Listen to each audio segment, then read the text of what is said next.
is that you deserve better. The truth is that you need to see yourself the way God sees you. You cannot continue to belittle yourself and bring yourself so low to say, because what you're actually doing is you feel like that person is doing you a favor, and that's why you do not want to move away from that. And there is some element of low self-esteem as far as I'm concerned, because if you understand who you are and who God has called you, you will not stay in that place.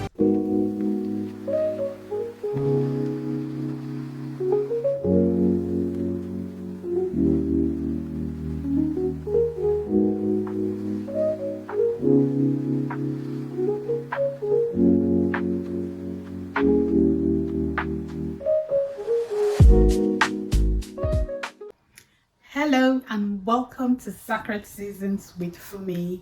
If today is your first time of seeing my face, thank you for stopping by. I know you will like it here.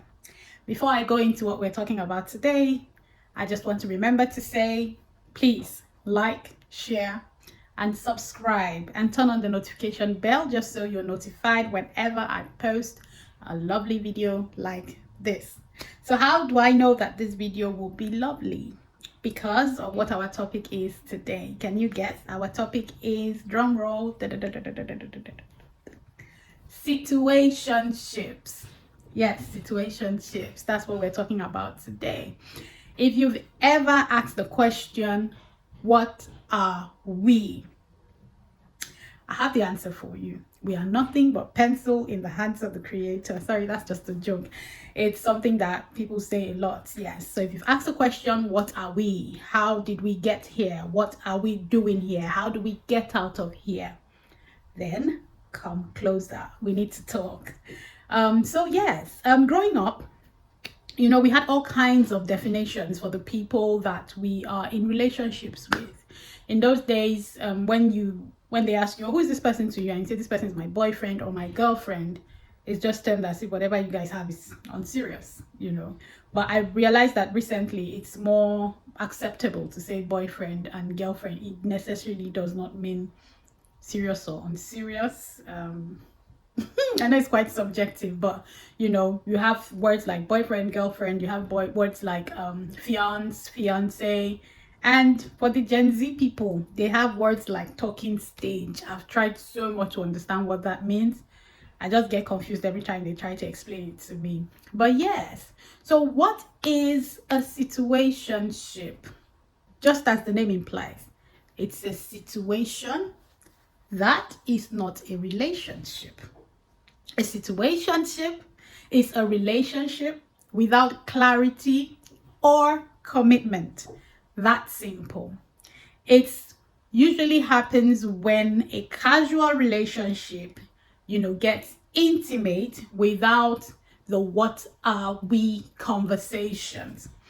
And the question is, how do I know if I am in a situationship? Of course, from what I said at the beginning, number one, there is no clarity. You're not sure what you're in. You can't introduce the person as your boyfriend, as your girlfriend, as your fiancé, as your fiance, as your talking stage. I remember then when we were, growing up, because if you say boyfriend or girlfriend, then you are a sinner, kind of. So you had different words coming up, in like the young Christian community or something like that. We say, who is this person? Say, he's my very special friend. Like, what does that even mean? Just because you don't want to say the person, because you know that what you're in with that person, maybe because you're young, you're in school, so it's not at that level where you say fiance or fiance, because the question will then be, are you engaged? When are you getting married? And it's too serious for you to call it boyfriend, girlfriend, because then it will be seen as something that is not going anywhere. So you decide to call, oh, he's my very special friend, or she's my very special friend, all kinds of names.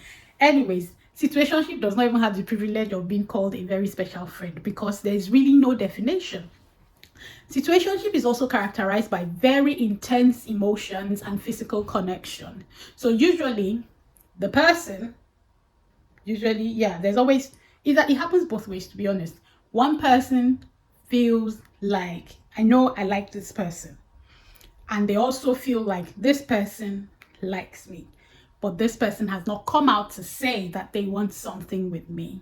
Sometimes it's like both parties are enjoying whatever attention or whatever it is that is going on, but they are too afraid to put a definition to it because they just do not want to commit. Situationships don't have labels, like we've rightly, like we've said. It's very vague when you're talking about future plans. In fact, they plan as if they do not exist. When I say they, I mean the two people involved. So, and because there is no commitment, so it's an easy way for you to go ahead with your life and with this person not necessarily tagging along. They are just there, they exist, but they don't exist in your future. Situationship is also characterized by inconsistent communication or integration into each other's lives. So even in the present, you can't really say that this person is part of your life. So you make plans even currently, not just for the future, and this person still does not fit into it. Situationship actually feels very much like a relationship, but it lacks the security that relationship provides, and it also lacks purpose. So you're literally going nowhere. You're just in that bubble. You're just enjoying whatever you're enjoying at the moment. You don't know if it's going to continue tomorrow. You don't know if it's going to be there in the next 1 year, but you're just here. You're lost. Situationships are built on confusion, and it's just funny that this has been happening long ago. And the funny thing is that it happens even in Christendom. I don't know if you've heard the term canopy brothers or canopy sisters. It's a thing. Like when I was in uni, it's something. You just have this brother that likes this sister and he's just hovering around, but he's not really saying anything. Or you see this sister that is close to this brother and she's giving mixed signals, but you can't really pinpoint and say, oh, this is where we are, or I'm here with this person. So it's just a lot of confusion here and there that you cannot really pinpoint. And the question is, how do you find yourself in that situation? Because a lot of times, like I said, because of the nature of it, it's usually not planned. Somehow you just end up there. One of the reasons why you find yourself in situationships is because one or both parties are afraid of vulnerability, and some are afraid of rejection. Maybe because of past experiences, something happened in the past that make people scared of defining relationship. Maybe heartbreak from where they are coming from, and for that reason they just feel like, you know what, I don't want to be vulnerable. I don't want to label this thing, so that just in case, I protect my heart. If it doesn't look good, I escape. So sometimes that is the reason why some people, that's why some people find themselves in this situation, because they don't want to be vulnerable. Because sometimes you'll see like maybe a man or a woman wants to, because back in the days, this is the 21st century, a lot of things have changed. Now we have women asking men, even though it's not as common as it's made to sound, we still have more of men asking a woman out. And there is no question as to whether, what do I subscribe or what do I what don't I subscribe to? Personally, I believe strongly that the man is the one that goes after the woman. Call me old school, but yeah, that's where I stand, because I believe that men are hunters and they just need to go for what they want. I mean, that's just what it is. So yes, however, if that's not your thing, then enjoy, do you? But my point is, so sometimes this man possibly likes this woman and he thinks that she's possibly out of his league, or he's scared that maybe she's not really into me as much as I am. And for that reason, he just keeps things, just let's not spoil it, let's not break it, because if I ask, then she might say no. So I'd rather not ask and just be here and hope that somehow something comes out of it. Most often than not, nothing comes out of it. But anyways, another reason why you find yourself in situationships, because situationships are very convenient and they provide some level of comfort. They are convenient. There's no commitment, so there is no, you didn't call me this morning, or you didn't do this thing that you're supposed to, like things that happen in relationship, that level of saying, I am here for you, I have your back. And you can't have expectations, let me put it that way.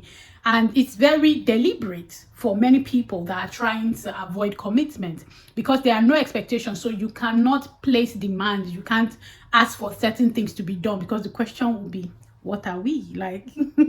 What are we? Why are you expecting me to do this? I'm not in a relationship with you. So yes, it's very convenient. It provides a lot of comfort, where even you enjoy the companionship and the paraphernalia of a relationship without the responsibility. So that is another reason why people find themselves in this situation. There is also something called addictiveness of uncertainty.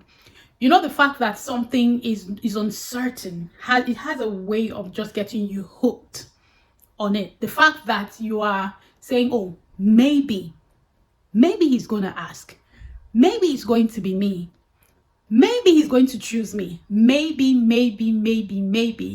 And that is the reason why you will just stay there, and before you know, a year has gone. You are there, no definition, 2 years, 3 years, and I feel, oh, I've stayed this long. If I leave, where do I start from? So you decide to just kaput, stay there. Sorry, is kaput even the word? But anyway, you decide to just stay there, hoping that somehow this person, and sorry, I'm saying he, she, I'm mixing it up, but if you're a man, please just flip it around and understand what I'm trying to say. And so, yes, another reason why people find themselves in this situation is that one person is not really into what's going on. For some people, I've seen situations where, in fact, it happens to both men and women, where someone is holding on to this. This is not really what they want, but they are just holding on to it, pending when what they really want will eventually come. It's wicked, it's selfish, but people do it. Where you don't want to say yes, just so that it's not on record that you said yes to this person. However, you don't let this person go. You keep this person somewhere around. You're just holding on to them and then hoping that something better comes. And if that better thing comes, then it's easy for you to let go of this person, because there's no commitment anyway. So you're not guilty of anything. You've not broken anybody's heart. You've literally just moved on as if this person's heart really doesn't exist. So there's that. People do it for that reason, where they just want to hold on. And then if that other person doesn't come, they feel like, okay, maybe I can then. So this person, the truth about situationships is that most times, you can argue that that's not the case, but most times, you see that person that you are trying not to define, that's not your first choice. That's not your best choice, because most times when you see what you want, you know what you want. A lot of times I've heard, young people talking and saying things like, oh yeah, he loves me, it's just he hasn't spoken, a lot of things have not really worked out, and blah, blah, blah, blah, blah, blah. And then you say this and that. And you see that definition that this person is not giving. If he or she finds exactly what they want, give them 2 weeks.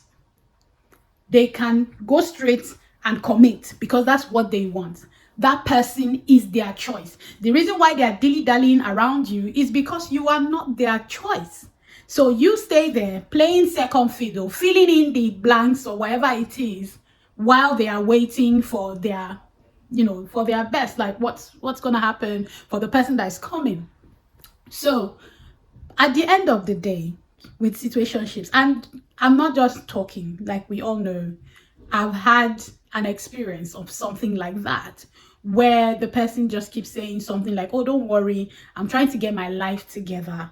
I'm trying to, I'm not in a good place right now, but just give me some time. When things, when things work out, I just need to sort myself. Give me some time to sort myself out, and then I would commit. And I'm going to tell you how I dealt with that, because like I said, normal relationship, and then before you know, you realize that this is going beyond friendship. There is something here. And then the person also, and then you're like, oh no, this is friendship. This is not friendship. I don't think this is okay. I think we should. And the person's like, no, stay here. We're good in this atmosphere. We're good in this situation. I just need to sort myself out. Then I will come back and give it a label. So yeah, that happens a lot. And you'll be wondering, okay, so why are we as Christians even talking about situationships? Like I said, it happens. But what is God's perspective? First of all, you shouldn't even be in that situation. Let me put it that way, because if God is the one that orders your life, if God is the one that tells you what to do, then you won't even be in that place, because God is not an author of confusion. So you standing there is not the will of God. So don't even deceive yourself that maybe I'm here because maybe it's God's will and eventually it's going to happen. No, God doesn't operate like that. Marriage is the will of God. And how does marriage happen? Marriage happens by someone choosing to love someone for the rest of their lives. Marriage is that choice. So you pray and you trust God to lead you in a direction. And there are times that God specifically tells you this is the person. There are times that God leads you to certain people. And personally, I would say, I do not believe that there is one person for you on the face of the earth.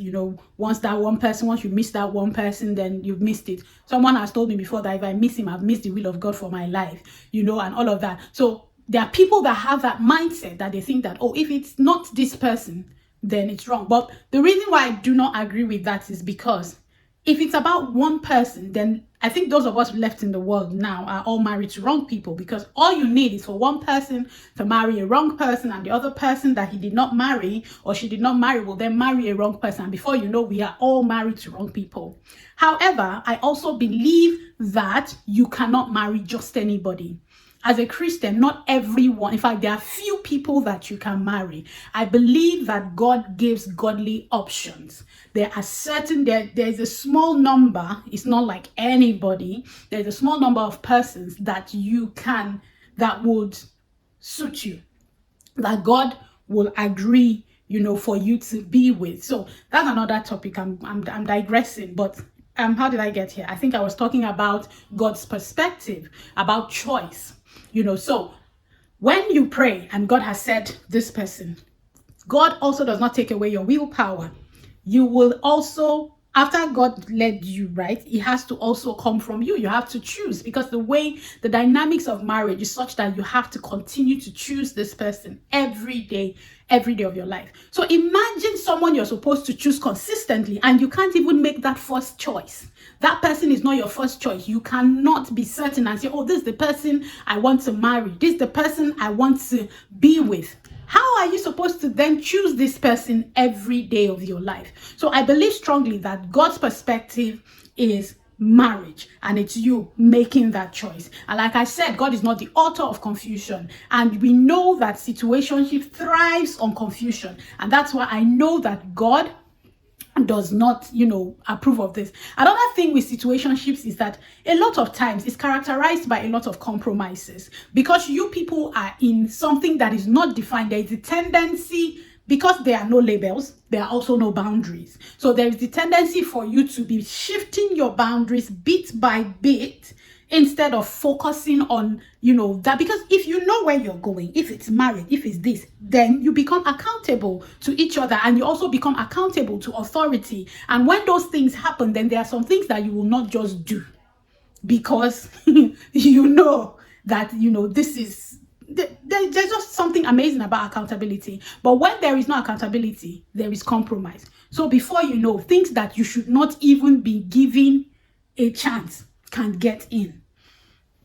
And even for some people, because they are trying to get this other person to commit, they begin to even destroy their own personal commitments to God. They begin to compromise their own consecrations and things that they shouldn't do, because they are trying to convince this person to choose them. And see, I don't know if anyone has said it to you before. If you are in a situationship right now and the person has not chosen you, I'm telling you categorically, there is absolutely nothing you can do to make someone who doesn't want you to want you. Even if whatever it is you do, even if it's temporary and you think that, oh, yeah, now the person is looking at me, he's not going to want you how many years down the line? Because in the first place, you manipulated yourself into the person's heart. Do you want to continue to manipulate yourself for the rest of your life? It's too much stress. So yes, I know I've spoken so much about all of this, like, oh, the characteristics and, you know, the way you got into it. But the question is, how do you get out of a situationship? First of all, you must want to come out of it. You must recognize the truth. And what is the truth? The truth is that you deserve better. The truth is that you need to see yourself the way God sees you. You cannot continue to belittle yourself and bring yourself so low to say, oh, yeah, because what you're actually doing is you feel like that person is doing you a favor, and that's why you do not want to move away from that. And there is some element of low self-esteem as far as I'm concerned, because if you understand who you are and who God has called you, you will not stay in that place. Number two, one of the other things you need to recognize when you are in a situationship is that, I've said it before in one of my videos, God has everything that it takes to give you the kind of life that he has ordained for you.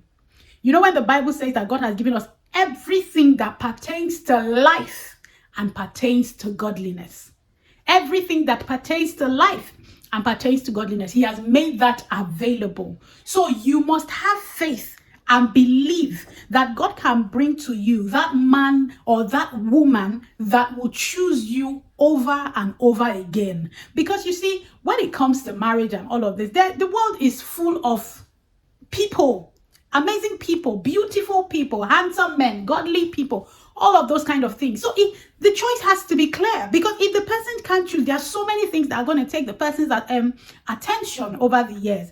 Then another thing you need to do, which was something that I had to do, and I'm not by any means saying that this is easy, but you have to have that what are we conversation. It's a tough conversation to have, but it needs to be had, because having that conversation or deciding to have that conversation, I see it as self-respect. I see it as you understand who you are and you are not ready to settle for less. And yes, I had to pick myself up at some point in that situation, because I realized, this is not it. I deserve better. I deserve more. You know, I am not like, what is all this? And I decided, I remember very well where that conversation held. I can never forget, because it needed to happen. I can't remember, I think I spoke to a friend about it, not my auntie, but I spoke to a friend about it. And I'm like, look, I don't understand what this is, and I really don't like what is going on. And this is what I have. You know, when I spoke, this is what the person said. And I decided I was going to have that conversation. So I called the person and I said, oh, we needed to talk. And don't forget, so let me give a little context. That day, those are some of the, what will I say, the privileges that you give that shouldn't be there. So that day we were supposed to go and watch a movie with the person, and I'm not talking about an unbeliever, I'm talking about someone in church. In fact, a movie was showing in church, and we're supposed to go to church together to watch the movie alongside everyone else. And you know, that's the funny thing, people will see you guys together and feel like, oh, something is happening here, but nothing is happening. So I decided, so I told him that, look, we needed to see, and we needed to have the conversation before, you know, the movie in church. I was like, oh, okay, what's the problem? No. It's just a conversation that we have to have.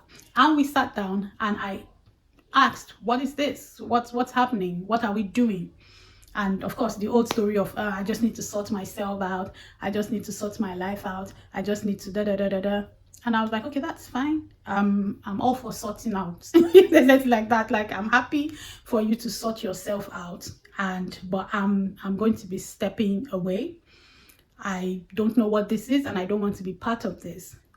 If you sort yourself out and I'm still there and I'm still interested, then maybe something can happen. But as far as this is concerned, this has to end. And that was the conversation. Was it easy? Absolutely not. Did I cry after that? Oh, a lot. Did I go for that movie? Of course not, because it was a very sad thing that happened as far as I was concerned at the time. But many years down the line, and that's why I can talk to you about it. I'm super glad that I had that conversation. And guess what? Not too long from when that conversation happened, this person then went ahead and went into a very well-defined relationship, which proved right what I was thinking at the time. Look, I was not his choice. When his choice came, he knew exactly what he wanted and he went for it. And no hard feelings, in the sense that I'm glad that I did not sit there like a sitting dog waiting for when they were going to tell me, okay, this is who we are, or this is where we are going. No, but for my own peace, I was able to address this, suck it up, cry, clean my eyes, and move on. And I'm glad that that happened, because again, what situationships do is that they cloud your judgment, and they do not even allow you see the good people around you. And you might even have someone that actually likes you and wants to come, that is actually receiving you and wants to come, but because they have this canopy, you have this canopy around you, the person cannot come. So at the end of the day, you're doing yourself more harm than good. Again, I will say, I know when I speak like this, it makes it sound tough, it makes it sound like, I'm saying it's easy. I am not saying it's easy, but I'm saying it's doable. It can be done, and that will be an amazing thing. Your future self will thank you for doing this. I hope this video has blessed you. If it has, please let me know in the comment section. I want you to again like, share, and subscribe. Thank you. I'll see you in the next video.